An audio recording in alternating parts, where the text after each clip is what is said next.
Good morning, Bucknutters. Welcome to the Bucknuts Morning 5 here on Friday, December 5th, 2025. I am Dave Biddle, very happy to be joined by Jonah Booker.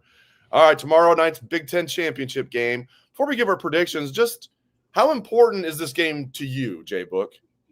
It's very important to me. I mean, it's been a very long time since the Buckeyes have won in Indy. So to me, anytime you have an opportunity to win a trophy and bring it back to Columbus, it's important to me.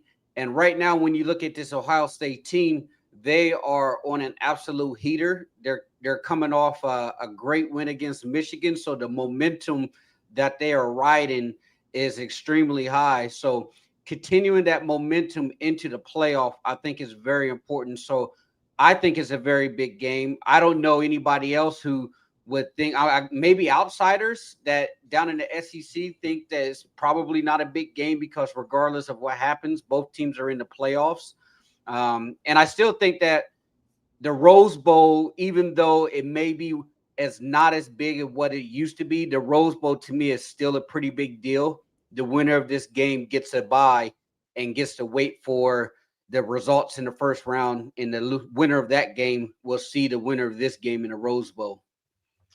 All right. Yeah, and Heisman. I mean, it's not as clear cut as whoever wins the game wins the Heisman, but it's pretty much that clear cut. I've heard some people say, well, Diego Pavia could win it. Yeah, I mean, if both San and Mendoza absolutely have stinkers, maybe Pavia can win it. But you look at the betting odds, it's almost like that equal between Mendoza and Sands. I feel like Sands going to bring home the Heisman, man. So that's another thing. I've been kind of not downplaying the importance of the Big Ten championship game, just as far as the CFP itself. When I just look at it, from that perspective, it might not mean that much because we don't know what the seeding is going to look like. Whoever loses this game is not dropping any further than third. So it might be better to have the number 3 seed than the number 1 seed. But going into it, I want the Big Ten title. I want the number 1 seed, and I want Julian to win the Heisman. So, just minor stuff like that, Jay Book. All right. I will say this, Dave. The ticket prices for that game is outrageous right now. I mean, I was just looking at last night. I was just curious seeing what the ticket prices. I mean, nosebleed seats at Indy going for like $600 a pop, and I think last year you were able to get in there for like $50 or something like that. So the demand for this game is through the roof. Ohio State's they're always going to travel well, and with Indiana first time in the Big Ten championship in Indy, their fans right there in their backyard, they're going to try to gobble up as many tickets as well. And I guess Ohio State didn't get their usual allotment or something. I thought I saw one of the former players saying that. So Ohio State fans are trying to scramble get as many tickets as possible as well. All right. Let's get down to brass tacks here. BTA Fridays. I love it. I love it. I love it. I love it. We were hoping we were going to be here, and we're here after the beatdown of Michigan last week, 12-0 Ohio State, 12-0 Indiana. And I think most people now, I think last year people were rightfully skeptical of Indiana. I don't think there's that many people that are like, is Indiana really legit? I know they barely beat Penn State, but they also have maybe the best win in all of college football this year, going to Oregon and beating that team by 10. If they would have done that in Bloomington, I would have been pretty impressed. But do that at Autzen, we know that's a really tough place to play. So this is a legit team, man. Indiana's ranked number 4 in the country in total defense, number 5 in total offense. I mean, they're a balanced team. Ohio State, of course, is number 1 by like a wide margin in defense in every stat that matters. By the way, do you like the defensive all Big Ten team? They basically could have just come out and said, everything goes to Ohio State, all Big Ten. It was like Caleb Downs, player of the year and DB of the year. Arvell Reese, linebacker of the year. Caden McDonald, defensive lineman of the year. I was like, heck yeah. All right, let's get down to brass tacks, my friend. All right, Buckeyes favored by 4.5. All right, here we go. Here we go. Big Ten championship game predictions coming down in 3, 2, 1. 31-17. Ooh, okay, I like you. You're a little more optimistic than me. I have 27-20 Ohio State. 31-17? Yep, 31-17. I feel like I still think that this defense, the reason I say that, when you look at Mendoza, the games that he went against competent defenses, Oregon, he was good but not great. Iowa, he kind of struggled against that Iowa defense. Against this Ohio State defense, I think there's still a lot in Matt Patricia's back. Here's the crazy thing, Dave. Michigan was so bad, and Bryce Underwood was so bad throwing the football. I truly believe Matt Patricia going into this game, and Bobby Carpenter even echoed it going into Michigan, that there was stuff that Matt Patricia was going to throw at Bryce Underwood that has never been put on tape. And I think they went into that game and saw how bad he was throwing that football. And he said, scrap that. We don't need to waste this. We don't need to put that on film for Indiana because this kid can't throw more than 10 yards down the field. We can sit in our base defense and make this kid pick up 3rd and longs. And if he can do it, tip of the cap. But we're not going to throw some things on film when we don't have to. So I truly believe Matt Patricia has some things in the tuck that are waiting for Mendoza and Indiana that they haven't seen before. To me, Dave, this game comes down to the trenches. And it's critical because the run game seems to be taking off at the right time. And I posed this question because they're on an absolute heater. They're averaging about 200 yards rushing over the last 5 games. Now, and if you're Indiana and you're seeing Bo Jackson starting to go crazy out there, this offensive line just absolutely demolishing people up front. Now you're talking about in a dome, on a fast track, a healthy as can be Cornell Tate and Jeremiah Smith. Do you worry about the deep ball in the deep shots to where you have to have a too high safety to try to slow that down? And if you do, now you're susceptible to a light box. And Bo Jackson can start getting off. He can start gashing you for 6, start gashing you for 7. Now you're talking about this Ohio State offense playing ahead of the chains. And once they start playing ahead of the chains, that's when they start to put you in that sleeper hold where they're going to slowly but surely make you tap out as the game progresses. So this is why this game is so fascinating, because when they played against Texas, this run game was nowhere near where it's at right now. And now they're playing some of their best football up front of the year going into the Big Ten championship.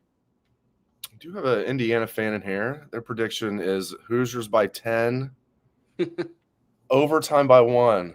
Get the Hoosiers in 10, overtime by 1. Okay, am I not reading that right? I don't have my reading glasses on. All right, I want to get your thoughts on the 2 major topics of conversation in the recruiting world for the Buckeyes. Let's start with Legend Bay. Looked like he was going to flip, and then it looks like maybe he's going to be a Buckeye now. Your thoughts on that drama? It's crazy. I've never seen a story like this, man. I feel bad for the kid after reading everything that went on with his mother and the family dynamics, the things that are making him, have so much angst for a moment that's supposed to be one of his biggest moments of his life. For him to go through that, I feel sad for the kid. So to me, I think that he should be allowed to follow his heart.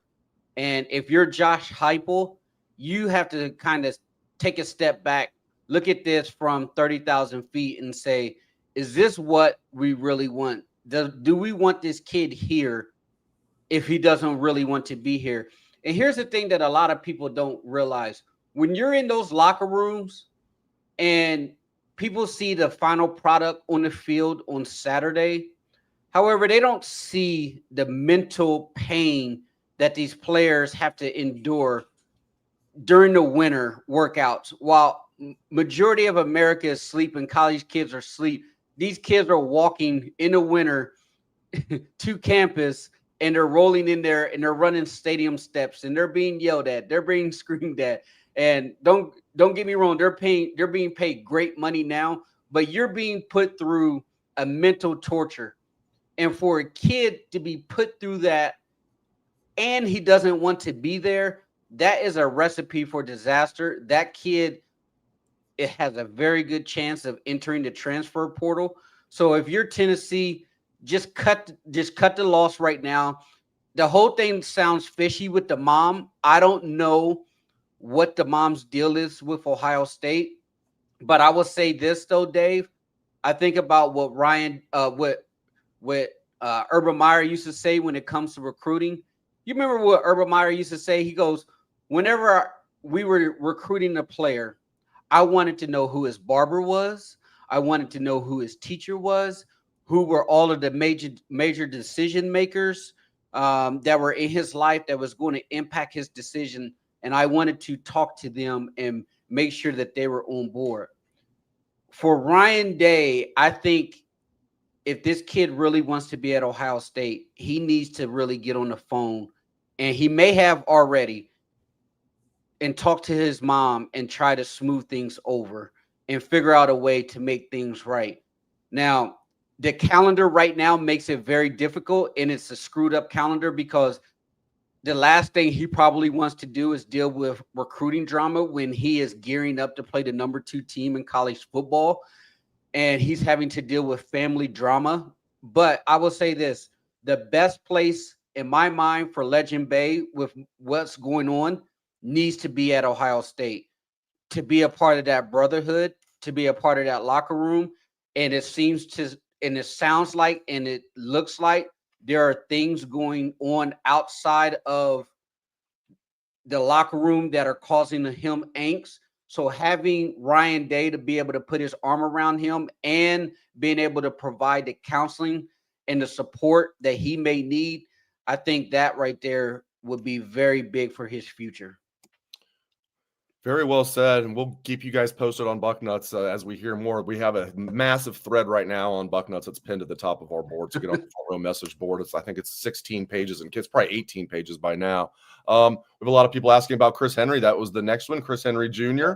Doesn't look good, does it? Looks like he's going to be going to Oregon, huh? Yeah, doesn't look good. I mean, if you're to believe the reports out there, and I've heard rumors of what Oregon's willing to pay and what Ohio State was willing to pay. And I will honestly say there's times when you look at this and you say, you know what, best of luck, kid.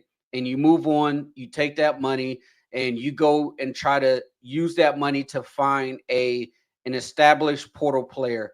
If the numbers are true from what I've heard allegedly, I'm actually really surprised that Ohio State was willing to go that high for an unproven player who, let's be frank, is coming off two knee injuries as well.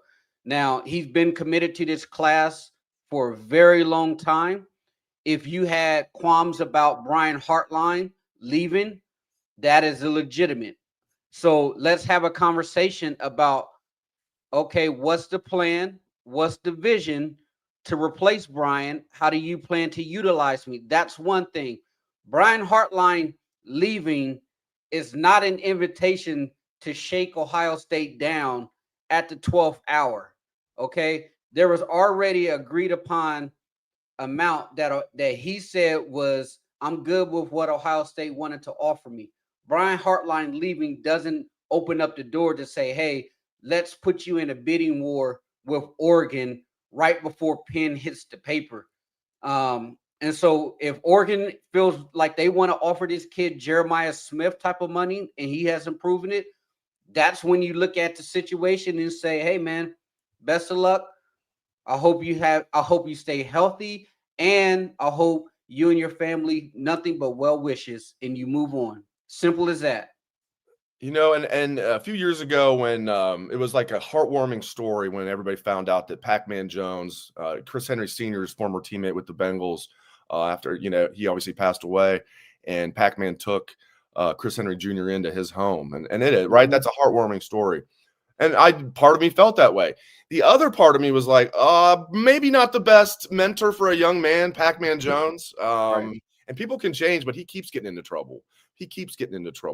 So I was always thinking, like, is that really so? I guarantee you that's part of this, is he doesn't have maybe the best, I don't know, best advice in his life right now. Yeah, well, his agent is Deshaun Watson's agent. Well, there you go. That guy, we know he's rich. What's his agent's name? David Magetta or something like that. Oh yeah, I know. That's the guy that the Bengals do not like. That guy. It started with the Jesse Bates thing. Yeah.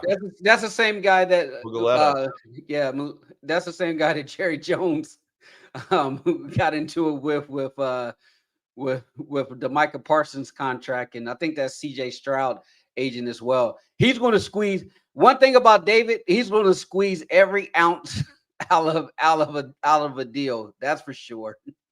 People are saying no, Pac-Man's good now. I'm like, I see he got whatever. We don't need to trash. I always liked Pac-Man when he played for the Bengals, but he was getting in trouble a lot. But even before he got to the Bengals, he was getting in trouble all the freaking time. And then I was like, I don't know if that's a great mentor for a young man, but maybe I'm wrong. All right. So yeah, I don't know. It doesn't look good for Chris Henry Jr. I tell you what, man, I'm not worried about it. I'm not worried about it at all. What about Hartline leaving? Are you concerned about that for this year's team at all? He's going to stay on. Yeah. I've heard Ryan Day's been calling the plays anyway, J-Book. I'm sure you've heard that too. So I don't think it's really going to affect this year's team much. He's staying on. Ryan Day's been calling the plays anyway. Get into that. Do you agree with me there? And then long term, do you have concerns because he's the best at what he does as far as recruiting wide receivers?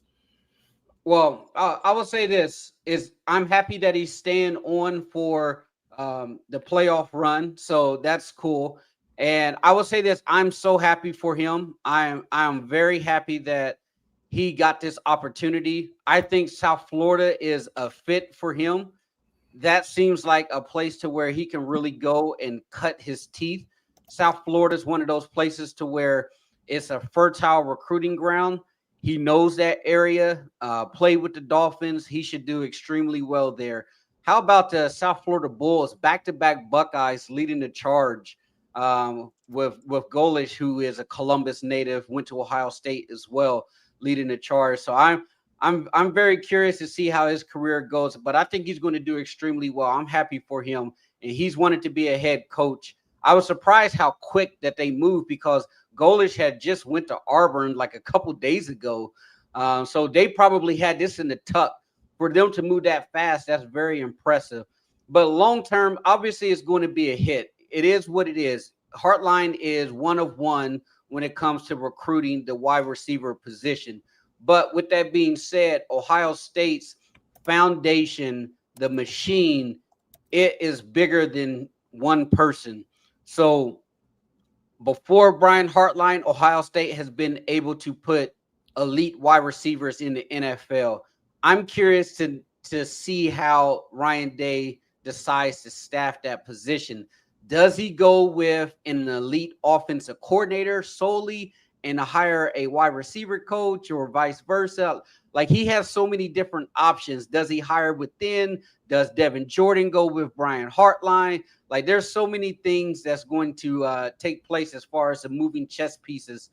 But I will say this, I'm happy for Hartline, happy that he's going to stay on for the playoff run. And I think it's a good landing spot because he has a chance to win down there in that conference and then parlay that into a much bigger job. The one thing you didn't want to see Hartline do is take one of those dead in the water jobs to where he has zero chance of potentially winning. Like, hey, he goes to Arkansas. Like, dude, chance, you're going to get paid handsomely, but chances are you're not going to win more than 7 or 8 games. Like, it's basically impossible. No doubt about it. I think that it is a good fit for him. A lot of people have asked me, well, how come he didn't get one of the bigger jobs? Well, I heard he didn't interview really well for jobs like Penn State. I don't know if there's any validity to that, but I have heard that.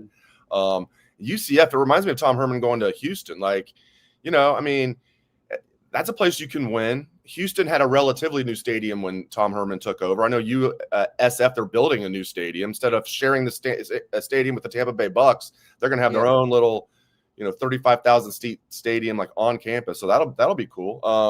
I think he's going to do well down there. And we knew this day was inevitable. All right, I did come up with a best bet. I forgot to do a best bet coming into the show, but as J-Book was talking, I did think of one. So my best bet, I'm gonna go with North Texas. I'm gonna go with North Texas securing their bid to the CFP. They're favored by 2.5 over Tulane, who's a good team. I'll say North Texas wins. I got North Texas minus 2.5 as my best bet. The American Conference Championship. That was mine. Oh, that really? was mine. Yeah, that was mine. So we're both on North Texas. They're good, man. I saw like the Athletic ranked all the top offensive lines in the country. They had Indiana number 1. They had Ohio State number 3, the third best offensive line. I don't remember who they had number 2. But North Texas was 4th. North Texas, they had them ranked, and this guy knows what he's talking about with the O-line rankings. That's another thing about Indiana, man. I mean, I think Ohio State's offensive line is really good. I mean, they saved their best for the Michigan game. That was so much fun. That 20 play, we talked about on What We Learned Live. That 20 play drive was a thing dreams are made of. 12 minutes. That was the best field goal drive in Ohio State history. It almost took over half of the third quarter and half of the fourth quarter. It was just unbelievable. And the offensive line played great. And they're ranked 3rd in the country, according to the Athletic. That's still really good. Indiana, number 1. Now it's crazy. Like that drive, man, it's just like it's like a work of art. You could just see Michigan's defense just tap out. They just like no more. Like I'm done. I have nothing left in the tank. Like it was one of those things when you look back at that. I mean, the snow's coming down, offensive linemen out there with no sleeves on, and they was just giving it to them. I was like, holy smokes. I was like, this like for those offensive linemen, that's one of those games that they probably dream of. Like we're up in Ann Arbor, gold pants on the line, and we're just going to run it down your throat. And there's nothing you can do about it. And for Ryan Day, and we talked about it post game, I don't think Ryan Day went into that game thinking like, hey, we're going to play bully ball, but it kind of played out that way to where they were just going in with the mind frame, do what it takes to win the game. And he ended up getting his bully ball victory over Sharon. And then on top of that, completely embarrassed Sharon by telling him what to do with his own players. Like, get your own kids off your field. We're not coming to go start stuff at midfield and everything. And we're celebrating over here. And Caleb Downs was talking about like their players were like talking smack, trying to bait them in to go start stuff midfield after the game. I thought it was fascinating from hearing from the players' perspective as well. They were chirping after every play. Bo Jackson had a long reception in the first quarter ended up being Ohio State's first scoring drive. So their second drive of the game. He had that right before his long run. He had a long reception, runs over the dude. The dude from Michigan gets up chirping at Bo Jackson, and Bo's just like, they kind of, they got in each other's face a little bit. And Bo just kind of was like, get the hell out of here. You're not good enough to talk to me. Like, it was just kind of one of those things. Like, they were chirping even after Ohio State had a big play. They had no composure. They're out there headbutting the ref. They showed more fight protecting the M after the game than they did at any point during the football game. I love it. I've rewatched the game like 4 times. I'm not even joking. After that play when he started chirping the Bo, and then like I think it was like 2 plays later, he broke that long run, and then Bo was like, yeah. Then he came out. Then Bo was like letting him know about it too. You're right, because that was the next play, and that was a great run by Bo. He did kind of he did that little stutter step, and then number 30, like he kind of dead legged him, and 30 like try to dive at him, and he hit him, and I was like, oh, okay, Bo. I was like, you out here looking real shifty right now. Like, I mean, how impressive has he looked coming down the stretch? Usually freshmen start to hit a wall, but he looked like he's getting better and better as the season progresses. Heck yeah, that's a great point. Like, because he didn't even play in the Texas game. It's crazy, like how just he gets better. Every time we see him, we're like, ooh. Early on, it was like, oh, he might be our best back. And it was like, okay, he's definitely the best back. He's going to be starting before long. Then he started at Washington. That was his first start. And you're right. He just keeps getting better and better. Keeps playing more. That was the most snaps he's played all year, the most touches he's had. And I love the stat that Bo Jackson had more yards than Michigan's entire team. Yeah. It was like 166 for Bo, rushing and receiving combined, and 163 for Michigan's entire team. I love it. And the Derek Moore guy that was chirping at Big Ten Media Days, he just got absolutely ragdolled by Will Kazmarek. Hilarious. All right, before I let you go, I got to get your thoughts on Matt Campbell. It's not official yet, but Penn State's pretty confident they're getting Matt Campbell, who's their 20th pick. But seriously, like, if that does happen, what are your thoughts? I think Matt is a great coach. If they're able to land him, then good for them. Talk about pulling a rabbit out the hat for that athletic director. That would be a tremendous hire, Matt Campbell. I mean, he is a very solid football coach with potentially Penn State resources. I think he can do some things. With that being said, I don't think he's going to win right away. That roster needs completely turned over.